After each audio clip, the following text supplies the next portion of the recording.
Hello class, we are going to be talking today about analyzing graphs using scatter plots. So what happened was last week, 2 weeks ago, we sent out a survey of the different kinds of things that you guys are doing while you're in quarantine. And we took all of that data and we put it together in a bunch of different scatter plots. So we're going to be building up our foundation of what scatter plots are. We looked at them last week, but this will just give you a little bit of a refresher on how we can look at scatter plots, and that will help us analyze the data that we collected on all of you, 95 of you. That's including Panthers, in case you're wondering. Okay. All right. So let's get started. So our notes here. First of all, we want to remember that a scatter plot is a graph of plotted points that shows the relationship between two sets of data. So if we look over here at this example, this scatter plot shows the relationship between two sets of data. The first one is ice cream sales. You can see that here on the x-axis. And the second set of data is the temperature. Okay, so then we have all of these different points. They're not in the exact line, they're just a bunch of different points. And let's just look at this point right here. Okay, and if we draw a line down to the x-axis, it looks like it hits the x-axis maybe at like 37, because see, it's going up by 10, so we're between 30 and 40. It's a little over halfway, so probably 37. And then if we drag this on over to the y-axis, it looks like it's right between 77 and 79, but it's a lot closer to 79.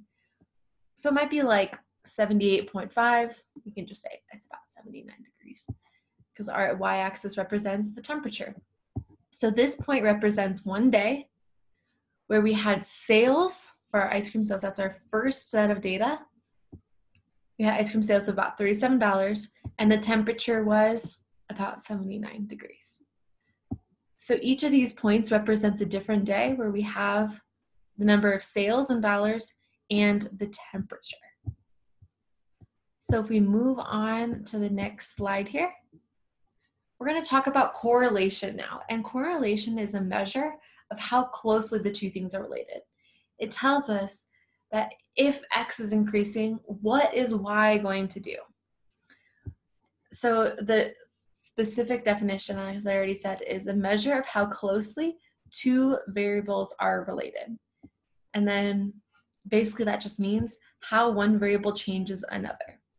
And we have three different types of correlations.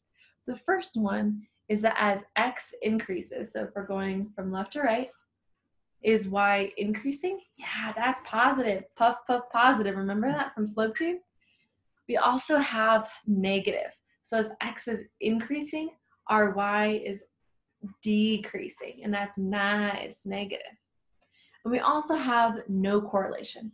This is like if you imagine someone drinking water and then someone cracks a good old joke and then you just laugh so hard all the water spits out all over your graph paper and you made like dots all around the water droplets. That would basically be a no correlation. There's no clear pattern. It just looks like just on the paper. Okay, that's correlation. So let's look at a couple examples. So if we look at this right example here, we're looking at the ice cream sales once again. And it looks like as our sales are increasing, I'm trying not to let this thing come up here. As our sales are increasing, the temperature is also increasing. So that means as we make more money, the temperature is also increasing. And we know that us making more money is not directly impacting the temperature, but it makes sense. If we make more money, that means the temperature is higher. Because if you're warm, you're hot, maybe you went for a long bike ride and it's so hot outside and you just want something cold and sweet, you go buy ice cream. So as the temperature increases, we also expect the sales to increase. Or as the sales are increasing, we can expect, hey, it was probably pretty warm on that day.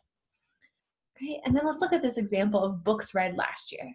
Our x-axis is the age, and the y-axis is the number of books read. So if we're looking here, as the age is increasing, our line of best fit here is showing us, looks like the number of books is decreasing. So as your age increases, the number of books you read decreases. And this might not be true for everyone, but this is the trend that our data is showing us. So maybe people are getting busier, or they don't have the required reading for school, so they have less books that they're reading. Okay. Now we're going to look at strength correlation examples. So this is just basically like, how closely are they related? So if we look at the ice cream sales, all these points are pretty close together. They're pretty tightly together. So they're more strongly related or more closely related. The sales and the temperature, as temperature increases, as the sales increase, it's more likely that the other one will increase as well. But with our books, as you see, like the points are a little bit more spread out. That means that it's not as closely related with age and books. The older you get, it's not as strong of a conclusion to make that you're going to read less books.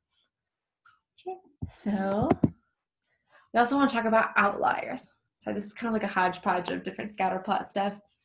So if we look at outliers, an outlier is something that's just completely out of the ordinary. It's far away from the other points. So you see all the points here for ice cream sales are right about this area. But we have this one weird point down here. And this is like a day where there were $90 in sales. The temperature was only 75 degrees. Maybe that was like the first day of spring. And it was fine. Like first day was above 70 in a long time. And you know, when it gets cold in the winter, you're so excited when it finally gets warm. So maybe it's just like that day, everybody decided to go and get ice cream. So that's an outlier. It's just kind of out of the ordinary. It's not normal. Doesn't happen all the time. Okay. Clusters is another thing we want to look at, and that's when we have a lot of points right next to each other. Imagine like you and a bunch of your friends, like, well, can't right now because of the social distancing, but just imagine like being really jam tight, close together. And this is when we have points that are all really close together. And this helps us identify other variables. So if we look here at this basketball shooting, it looks like a lot of people made around 20 shots, between 20 and 25 shots. And there are between 10 and 15 shots that were made. So it might help us think like, okay, well, maybe the reason why all these points are together is because these basketball players were in the same practice. Maybe they had just done a bunch of drills. So they were all about the same level of shots made. They kept on doing the same number of shots because they're all working together.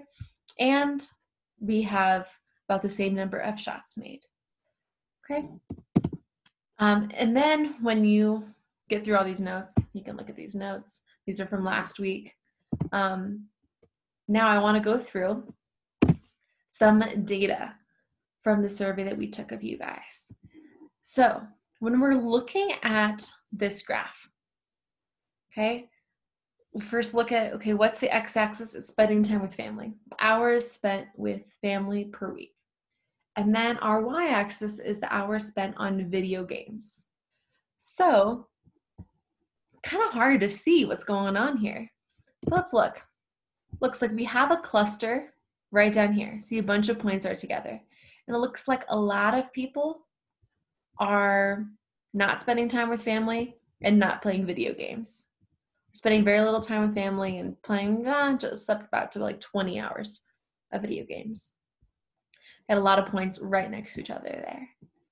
Okay, we also want to look if there are any outliers. Looks like these 2 points, see how far they are from everybody else? Like there's someone who spent 500 hours with family, which I don't even know if they're 500 hours in a week, and spent not very much time. This person down here didn't spend a lot of time playing video games. This person up here spent a lot of time with family and a lot of time playing video games. I don't think either of them sleep.